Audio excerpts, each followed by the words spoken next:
우리 지역의 이슈를 짚어봅니다. 헬로 이슈 토크 함께 하시죠. 최근 경상북도 영주시에서 아프리카 돼지열병에 감염된 야생 멧돼지 폐사체가 발견되면서 방역에 비상이 걸렸습니다. 중앙사고수습본부는 긴급 방역회의를 열고 아프리카 돼지열병 수습 대책을 세웠는데요. 중수본의 대책은 무엇인지 이 시간 이슈토크에서 살펴보겠습니다. 지역 공공정책연구원 기화서 박사와 함께합니다. 안녕하십니까? 예, 안녕하십니까. 기화서입니다. 네, 반갑습니다. 네. 먼저 지난달 22일이었죠. 경북 영주시에서는 아프리카 돼지열병에 감염된 야생 멧돼지 폐사체가 처음으로 발견됐는데요. 현재 어떤 상황인지 관련 내용부터 짚어주시죠. 네, 굉장히 우려스러운 지금 상황입니다. 네. 먼저 지난 8월 22일이죠.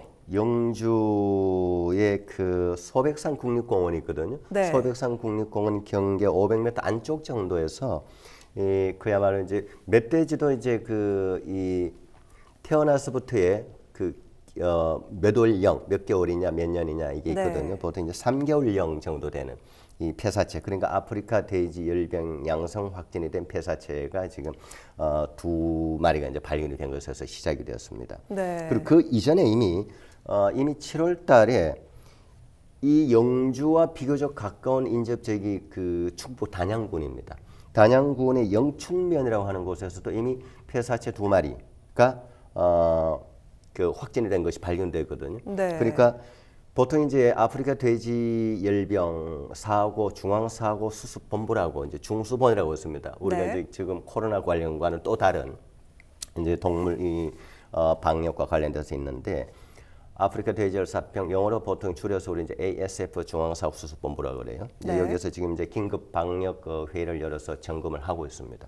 문제는 영주는 양돈 농가가 37농가 농가 네. 숫자가 이 정도인데 이 37농가가 중요한 게 아니고 네. 물론 당연히 중요하지만 여기서 또 확산이 어떻게 되느냐 이걸 막아야 되는 거거든요.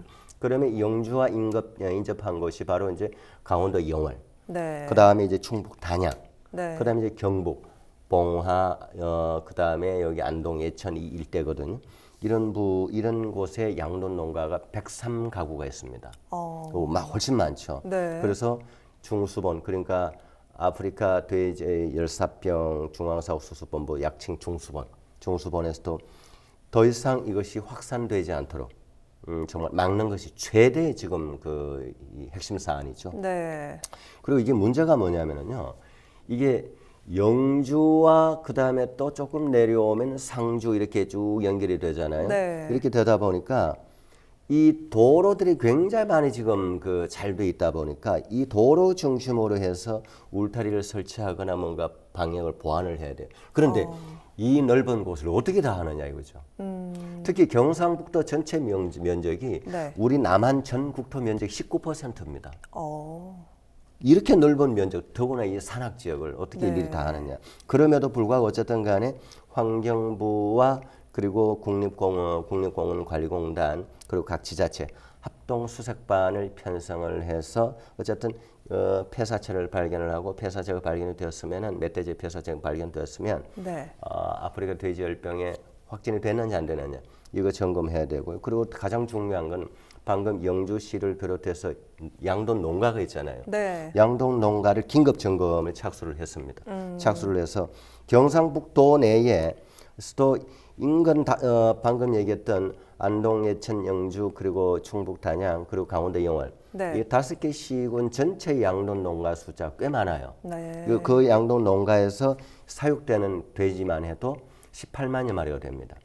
그리고 이 18만여 마리에 대해서 임상 검사를 하고 있습니다. 그래서 만약에 아프리카 돼지라고 하지만 이제 멧돼지류지만 그러나 이것이 이제 우리 양돈 농가 같은 돼지류에 속하기 때문에 네. 이것이 전염이 되거든요, 감염이 되거든요. 그래서 전체 검사를 하고 있다. 지금 임상을 해서 확진 여부를 확인하고 있는 그런 상황입니다. 네. 굉장히 지금 크게 확산 더 이상 안 됐으면 하는 생각입니다. 네. 네. 이 아프리카 돼지열병이 더 확산되기 전에 빨리 네. 조치를 취할 것 같네요. 그렇죠. 예. 네, 그렇다면 우리 경북도에서 이 아프리카 돼지열병이 발견이 된 게 이번이 처음인가요? 그렇지는 않아요. 지금 이번 상주가 지난 8월 22일 영주가 발견됐는데 네. 그 이전에 이미 2022년 올해 들어서 2월 달에 이미 경북 상주에서 먼저 발견이 됐습니다. 어. 이게 걱정인 거죠. 네. 상주시 화남면이라고 하는 지역에서 야생 멧돼지 그야말로 이 발견된 이 아프리카 바이러스가 5마리에서 이 야생 멧돼지 그 아프리카 열병이 이 확진이 된 것이 바이러스 검출이 됐거든요. 네. 이게 굉장히 이제 염려스러운 거죠. 그래서 경상북도와 상주시 그리고 국립공원관리공단 직원들 한 80명이 합동 그 점검반을 편성을 해서 네. 그리고 그 인근 지역에 그 폐사체가 있는지 없는지 그리고 멧돼지 폐사체를 검사를 해서 아프리카 돼지열병이 확진이 됐는지 안 됐는지 네. 이걸 이제 점검을 하고 있고 또 이제 이 상주 부분에는 또 그 굉장히 우려스러운 그 라인이 어디냐면 그 영덕과 당진 고속도로입니다. 네. 영덕 당진은 이제 동쪽에서 영덕에서부터 해서 안동 상주를 지나 서쪽 당진으로 가거든요. 네. 이 영덕 당진 라인 안에 상주가 있어요. 상주를 지나가거든요. 근데 어쨌든 이 라인이 굉장히 취약한 구간입니다. 이 멧돼지를 막 너나들어 다니니까 네. 멧돼지 구역이 없잖아요. 그쵸. 멧돼지는 그야말로 그야말로 뭐 이곳저곳 다 다니니까 어쨌든 네. 간에 이제 환경부가 중심이 되어서 어쨌든 이 영덕 당진 라인 더 이상 남하는 하지 않도록 하면 안 되도록 어떻게든 간에 이제 노력을 하고 있다. 어쨌든 뭐 이런 기회 상황에서 어쨌든 이 관계자들 굉장히 노력하고 있다 수고한다는 말씀을 드리고 싶고요. 네. 또 하나 동시에 이제 그 다음에 문경에서도 발병이 됐었어요. 문경. 상주와 문경이 또 바로 옆 인접 지역이거든요. 네. 문경에서도 바로 그 문경읍 관음리라고 하는 곳에서 그 돼지열병이 이제 폐사체가 발병되었고 그리고 네. 또 동시에 이제 문경과 또 가까운 곳이 충북 수안보입니다. 조금만 지나가면 충북 수안보거든요. 네. 여기에서도 이제 또 발병이 되어서 어쨌든 간에 이 확산세를 차단하기 위해서 환경부, 경상북도 각 지자체 네. 합동으로 굉장히 수색을 하고 검사를 하고 또 발견이 되면 어쨌든 검체를 채취를 해서 어쨌든 간에 네. 확진이 됐는지 안 됐는지 이걸 좀 네. 확인하는 작업을 하고 있습니다. 네. 계속해서 말씀을 해주셨지만요. 아프리카 돼지열병의 발생 분포도를 살펴보면 네. 첫 발생한 이후에 계속해서 남하하는 모습을 좀 볼 수 그렇죠. 있거든요. 특히 영주나 봉화 같은 경우에는 타 도와 경계를 접하고 있어서 그렇죠. 주의를 좀 각별하게 기울여야 될 것 같은데요. 그렇죠. 안동, 예천, 영주, 봉화 다 똑같습니다. 네. 더 옆에 가면 영양까지 똑같고 청송 똑같고요. 네. 그래서 어쨌든 간에 이 라인이 아까 얘기했듯이 영덕과 안동, 상주 그리고 당진으로 넘어가는 이쪽 라인으로는 더 내려오지 않도록 네. 어떻게든 막아야 되는 차단해야 되는 그리고 강원도, 충청북도, 경상북도 3개 지금 도가 전부 다 굉장히 인접 지역입니다. 안동도 조금 올라가면 강원도 태백이잖아요. 그렇죠. 똑같거든요. 그렇기 네. 때문에 어쨌든 굉장히 조심해야 되고 지금 이렇게 전체적으로 보면 아프리카 돼지 열병이 2019년 처음 발병했을 때도 그랬고 네. 전체적으로 흐름을 보면 그래요. 흐름을 보면 우리나라 그 강원도로부터 해서 쭉 내려 백두대간 있잖아요. 네. 백두대간 지나가잖아요. 백두대간을 중심으로 해서 전파되는 백두대간 쪽에서 특히 이제 소백산, 충북의 월악산 그리고 이제 저 강원도 설악산부터 시작돼서 네. 이 백두대간 연결 라인에서 전파되는 것이 이 중심으로 전파되는 것이 특징이에요. 그래서 어떻게든 이걸 막아야 되는데 이 특징 속에서 가장 긴장해야 될 곳이 어딜까요? 첫째 경북이죠. 바로 인접한 충북이죠. 또 네. 인접한 강원도거든요. 그래서 경북만 해도 700여 이 양돈 농가에서 현재 돼지 사육 두수가 어느 정도일까요? 꽤 많아요. 150여만 마리입니다. 150만 마리 정도의 돼지를 사육하고 있어요. 그 농가 숫자도 양돈 농가 숫자도 700여 농가고 엄청나죠. 네. 그러니까 어쨌든 간에 비상 상황이라고 봐야 됩니다. 만약에 이것을 저지하지 못하고 이것이 남하되어서 멧돼지에서부터 비롯된 것이 일반 사육하는 양돈 농가에까지 이것이 침투가 되어버린다. 네. 전염이 되어버린다. 감염이 되어버린다. 그러면 이거는 심각한 이거는 뭐 비상 상황이 됩니다. 이건 당연히 그다음에 우리의 식생활에 당연히 영향을 미치는 거고요. 네. 심각합니다. 네. 각별히 주의를 해야 됩니다. 네, 앞으로 좀 추가적인 확산을 방지하기 위해서 예방에 집중을 해야 될 것 그렇죠. 같습니다. 예. 그런데 이 아프리카 돼지열병이라는 단어를 참 많이 들어보긴 했는데요. 또 모르시는 분들이 있을 것 같아서 자세하게 설명해 주시죠. 그렇죠. 조금 전문적인 견해들, 전문적인 이제 단어들이 좀 나열이 되는데, 실제 우리 아마 구제역 들어보셨죠? 네. 구제 뭐 소로 인해서. 네. 그다음에 또 이제 그 조류 인플루엔자 AI라는 네. 거 너무 심각했었죠. 이거 몇 년 전에 이것도 네. 들어보셨죠? 네. 그다음 하나가 이 아프리카 돼지 열병입니다. 세계가 최근 한 10여 년 전후해서 구제역 한 10여 년 전에 안동에서부터 시작돼서 난리가 났잖아요. 전국이 뭐 총비상이었죠. 네. 그 구제역 그리고 이 조류 인플루엔자. 그다음 또 하나 이제 이 아프리카 돼지열병인데 아프리카 돼지열병은 이제 이 영어로는 아프리칸 스와인 피버라고 해서 줄여서 ASF라고 해요. ASF라고 줄여서 표현을 하는데 이게 이제 돼지도 원래는 돼지가 영어 단어 피그잖아요. PIG. 네. 피그는 우리 일상적인 살색을 띠는 게 돼지고 네. 여기 스와는 일반 돼지 우리가 그 가축하는 양돈하는 돼지를 비롯해서 멧돼지를 포함한 모든 돼지의 총칭이 스와인입니다. 그래서 이 아프리칸 스와인 피버라고 용어를 쓰는데 네. 이 아프리카 돼지열병이 얼마나 위험하냐면은 급성으로 전염이 되면 100% 치명, 100% 죽습니다. 치명률이 100%입니다. 그리고 네. 주로 이제 그 돼지의 분비물을 통해서 이제 이 전파가 되는데 네. 이것이 이제 가축으로 이제 넘어올 수가 있는 거예요. 이 양돈 농가로. 네. 그래서 보통 이런 그 아프리카 돼지 열병은 가축과 가축, 동물과 동물 사이에서 이 전염이 되기 때문에 우리 사람에게는 크게 영향은 없다고 보면 되고 네. 그다음에 이 AI 같은 경우는 인수라고 그래요. 인수, 사람 인자, 짐승 숫자. AI로 인해서 우리 사람에게도 전파는 굉장히 위험해서 우리 굉장히 그 심각했었죠. 네. 어쨌든 간에 이 아프리카 돼지열병은 동물과 동물 간에 야생 멧돼지와 양돈 농가 간 동물과 동물과 간의 어떤 매개에 의해서 감염 전파가 되기 때문에 우리 네. 양돈 농가가 긴장할 수밖에 없고 또 국가적으로 이 방역에 비상일 수밖에 없다라는 거죠. 예. 네, 말씀해주신 대로 치사율이 100%에 달하기 때문에 그러니까요. 이 양돈 예. 농가에 굉장히 큰 피해가 예상이 되네요.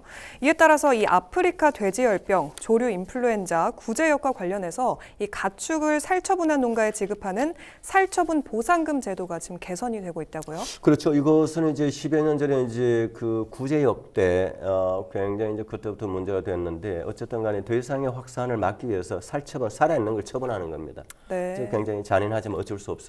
그랬을 때 어쨌든 농가에 보상을 해야 될 거 아닙니까? 네.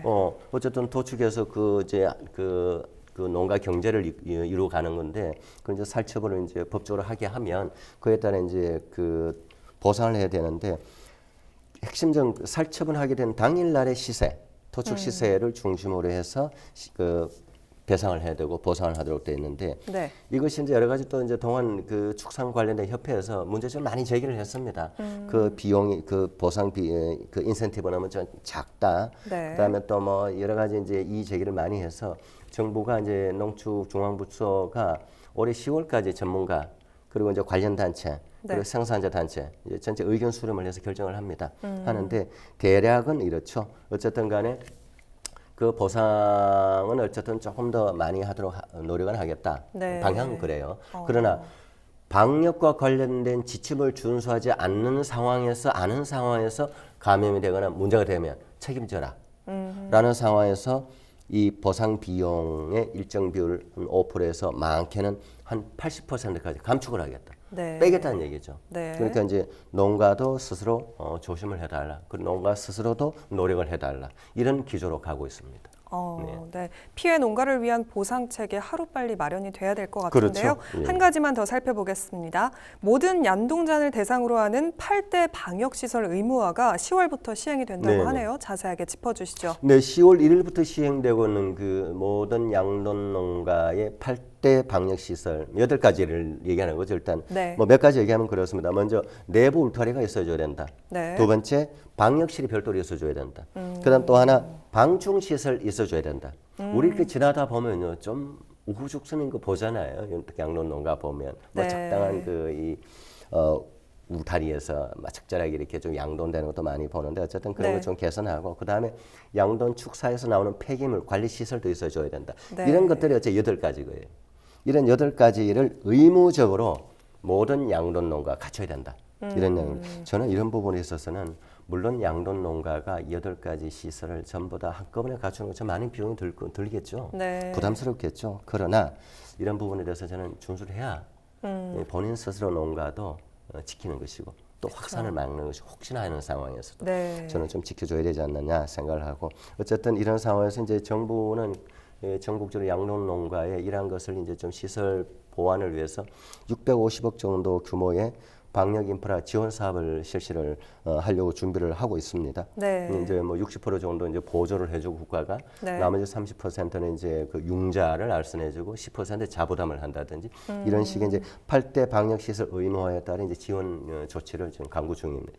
네. 그런데 이 축산업계에서는요, 이러한 정부의 방침이 좀 무리하다고 반발이 일어나고 있다고 하네요. 그렇죠. 그 핵심은 두 가지입니다. 이제 이 축산 농가 입장에서 봤을 때는 네. 돈은 돈대로 들어가야 돼요. 네. 의무를 지키려면. 그쵸. 어쨌든 8대 의무 시설을 준수하기 위해서는 시설을 설치를 해야 되잖아요. 거기 위해서 이제 많은 돈이 들어가겠죠. 네. 그리고 또 하나 이제 이게 안 되면 너무나 가혹한 제재가 온다. 대표적으로 뭐 이게 그 취하를 한다든지 네. 그다음에 이 법률에 따르면 이제 규제 자체가 이제 뭐 그 과태료 또는 뭐 벌과금 이런 것들까지 이제 규제를 이제 하게 되니까 이거는 지나친 과잉 규제 아니냐라고 하는 것으로 이제 요약해서 지금 양동과 관련된 이 업계 축산 업계에서 강력히 반발하고 있죠. 이 부분 네. 뭐 전부터 해왔는데 어쨌든 저는 뭐 묘책을 찾아야 된다고 생각합니다. 네, 정부와 지자체 그리고 축산업계 같이 저는 묘책을 찾아야 된다. 토론 공론화해야 된다. 그리고 네. 방안을 찾아야 된다라고 생각을 합니다. 네. 양돈 농가 8대 방역 시설 의무화까지 살펴봤는데요. 끝으로 이번 아프리카 돼지열병 사태를 어떻게 하면 극복할 수 있을지 의견 주시죠. 네, 핵심은 어쨌든 간에 이런 그 아프리카 돼지열병 같은 이런 바이러스성 것이 첫째 생기지 않으면 좋지만 네. 이미 생긴 것 어떻게 하겠습니까? 그러면 생긴 이후에는 확산을 차단하는 게 핵심이죠. 네. 그리고 확산 차단에 있어서는 양돈 농가만이 아니라 이 관련된 모든 사람들, 유관부처, 네. 그리고 우리 일반 국민들도 네. 이런 부분에 관심을 가지고 또 이해할 것 이해해드리고 또 잘하는 부분은 박수를 쳐드리고 어쨌든 응원과 격려 때로는 비판을 동시에 해야 된다라는 네. 생각을 합니다. 네. 네. 말씀 여기까지 듣겠습니다. 지금까지 우리 지역의 아프리카 돼지열병의 현황과 대책을 알아봤습니다. 이 시간 이슈 토크는 여기까지입니다. 시청해주신 여러분 고맙습니다.